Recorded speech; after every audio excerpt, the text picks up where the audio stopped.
কাঁচা আমের আচার বানাতে চাইলে অবশ্যই আমার ভিডিওটি দেখবেন। খুব সহজ উপায়ে তেল ছাড়া, কোনো ভিনেগার ছাড়া, রোদে শুকানোর ঝামেলা ছাড়াই এই আচারটা বানিয়ে বছরখানেক সংরক্ষণ করতে পারবেন। তো হ্যালো এভরিওয়ান, আসসালামু আলাইকুম, welcome my another cooking video. কেমন আছেন আপনারা সবাই? যেখান থেকে আমার ভিডিওটি দেখতেছেন সবাইকে আন্তরিক শুভেচ্ছা এবং স্বাগতম দিয়ে আমি আমার ভিডিওটি শুরু করব।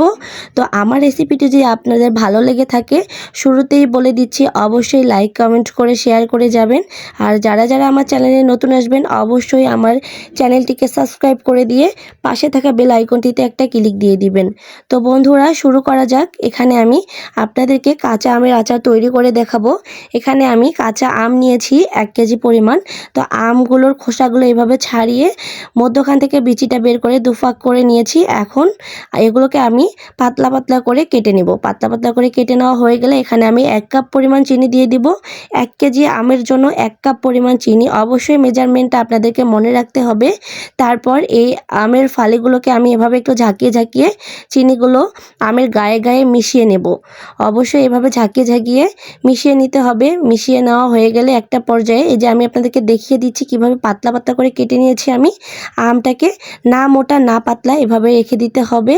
তো তারপরে এগুলোকে ঢেকে এক পাশে আমি 2 ঘন্টার জন্য রেস্টে দিয়ে দিব। আপনারা যদি বেশি সময় থাকে আপনাদের হাতে, তাহলে অবশ্যই কিছুটা সময় বেশি রেখেই তারপর আচারটা তৈরি করতে যাবেন। তো এখানে এই আচারের জন্য আমি কিছু একটা মশলা তৈরি করে নেব। এখানে এক্সট্রা কোনো মশলা না, জাস্ট হালকা কিছু মশলা উপকরণ দিয়ে এই মশলাটা বানিয়ে নেওয়া যাবে। তো এখানে আমি 3টি শুকনো মরিচ দিয়েছি। ঝালটা আপনারা আপনাদের ইচ্ছা অনুযায়ী দিয়ে থাকবেন।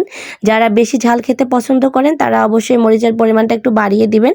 আমার যেহেতু বাসায় ছোট বাচ্চারা আছে, তাই আমি এখানে মরিচের পরিমাণটা কমই দিয়েছি। সাথে দিয়ে দেবো 1 চামচ পরিমাণ জিরা এবং 1 চামচ পরিমাণ পাঁচফোড়ন মশলা, যেটা এগুলোকে একটু ভালোভাবে ভেজে নেব। একটা সুঘ্রাণ আসা পর্যন্ত ভেজে নেব, তবে কড়া করে ভাজা যাবে না, তাহলে মশলার স্বাদটা তেতো হয়ে যাবে।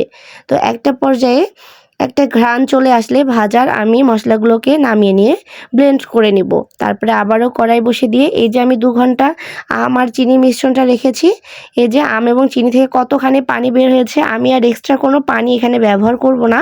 এই পানিতেই আমের আচারটা সম্পূর্ণ হবে। তো এখন এগুলো আমি কড়াইতে দিয়ে দিব। দিয়ে এগুলোকে কিছুটা সময় সিদ্ধ করে নিতে হবে। এই চিনির শিরার মধ্যেই আমটা সিদ্ধ হয়ে যাবে, এখানে আর এক্সট্রা কোনো প্রকার পানি দিতে হবে না। তো এভাবে আমি কিছুক্ষণ জাল করে নেব। জাল করে নেওয়া হলে একটা পর্যায়ে এখানে খানিকটা লবণ দিয়ে দিতে হবে। তো এই যে এমন একটা বলক চলে আসলে আমটার মধ্যে, তখন আমি একে একে হালকা কিছু মশলা ব্যবহার করব। তো এখানে আমি প্রথমেই লবণ দিয়ে দিব 1 চামচ পরিমাণ।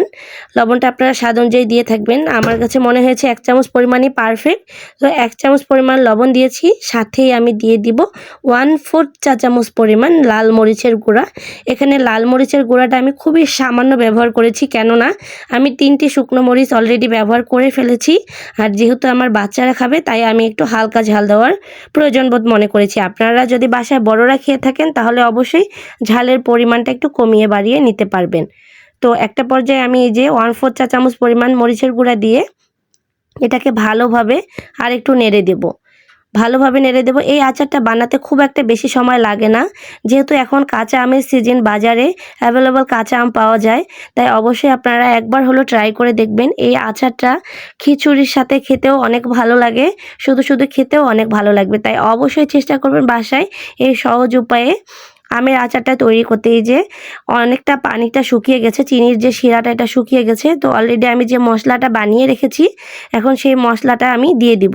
এখানে আর অন্য কোনো এক্সট্রা মশলা আমি ব্যবহার করব না, শুধু এই মশলাটাই দিয়ে দিব, যেটা আমি আপনাদেরকে শুকনো খোলায় ভেজে দেখিয়েছি, ওই মশলাটাই দিয়েছি। তো 1 কেজি আমের জন্য যা যা প্রয়োজন অবশ্যই আপনারা মেজারমেন্টটা একটু ঠিক করে নেবেন, আমি যেভাবে রেখেছি। তো দিয়ে এগুলোকে আরেকটু হালকাভাবে নেড়ে চেড়ে দিব। এটা খুব বেশি ভালোভাবে নাড়তে যাবেন না, তাহলে হয়তো আমগুলো ভেঙে যাবে। আমারও যদিও বা অনেক কয়েকটা আমই ভেঙে গেছে। সবসময় চেষ্টা করবেন এই আচারটা বানাতে যে আমের আঁটি হয়েছে সে আমগুলো দিয়ে বানাতে। আমি আঁঠিওয়ালা আম পাইনি, তাই আমি কচি আমটা দিয়ে বানিয়ে নিয়েছি। তো এই যে তৈরি হয়ে গেল দুর্দান্ত স্বাদের সেই আমের আচার, কোনো তেল ছাড়া ভিনেগার ছাড়াই পারফেক্ট একটা আমের আচার বছরখানেক সংরক্ষণ করতে পারবেন। তো আমার রেসিপিটি আপনাদের কেমন লেগেছে অবশ্যই কমেন্টস করে আমাকে জানিয়ে দিবেন। আমার কাছে তো খেতে দুর্দান্ত স্বাদের লেগেছে, পাশাপাশি আমার বাসার সবাই খুব বেশি পছন্দ করেছে। দেখেন কতটা লোভনীয় হয়েছে আমের আচারটা, দেখলেই বুঝতে পারবেন। আসলে এই কচি আমের আচারটা আমার কাছে খুব বেশি ভালো লেগেছে, আমার ফ্যামিলির সবাই খুব বেশি মজা করে খেয়েছে।